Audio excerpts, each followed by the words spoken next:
তারা খালি নির্বাচন, জিকির তুলেছে নির্বাচন নির্বাচন। 53 বছরের মধ্যে আপনারা তো 5 বছর ক্ষমতায় ছিলেন, আপনাদের নির্বাচন দেখি নাই। কিভাবে নির্বাচন করেছেন? নির্বাচন করার পরে আমরা ক্ষমতায় ছিলেন না, ক্ষমতায় যাওয়ার পরে কি করেছেন?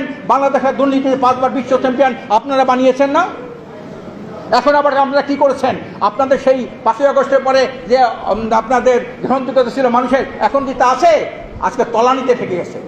চাঁদাবাজি, দখলবাজি থেকে শুরু করে নিজেরা নিজে হত্যা করেন। প্রায় 60-70 জন মানুষ নিজেরা আপনার চাঁদাবাজির জন্য, দখলবাজির জন্য আপনার হত্যা করেছেন। ইউনূস সাহেব হলো ভারতের জন্য সবচেয়ে বড় গলার কাটা। কোনো দল ভারতের গলার কাটা না। তা চিন্তা করে এক লেনদীপ দর্জিকে ছড়াইছি, আর নূতন যে আসবে সে তাকে আবার লেনদীপ দর্জি বানাবো। এই ইউনূসকে, ডক্টর ইউনূস সাহেবকে সরানোর জন্য নির্বাচনটা জিকির উঠছে। নির্বাচনে দেশের জনগণ, পরিষ্কার অধিকাংশ জনগণ তারা সংস্কার চায় আগে, আওয়ামী লীগের বিচার চায় আগে, তারপরে সংসদ নির্বাচন চায় আগে। আমি বর্তমান ইউনূস সাহেবকে বলবো, আজকে দেশ স্বাধীন হয়ে 53 বছর, 53 বছরের মধ্যে এদেশে অনেক নেতার পরিবর্তন হয়েছে, অনেক দফার পরিবর্তন হয়েছে, সরকার কাঠামো অনেক পরিবর্তন হয়েছে।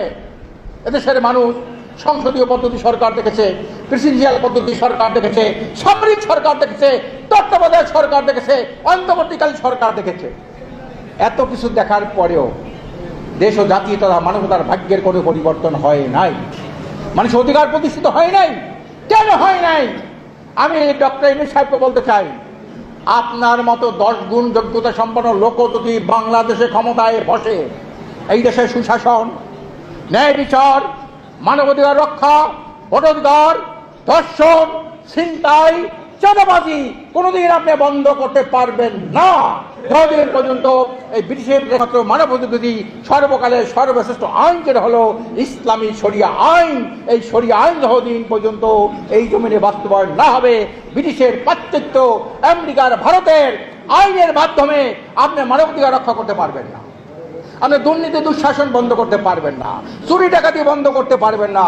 আপনার আমলে 8 বছরে মেয়েরা ধর্ষিত হয় কিভাবে? 6 বছরে মেয়েরা ধর্ষিত হয় কিভাবে?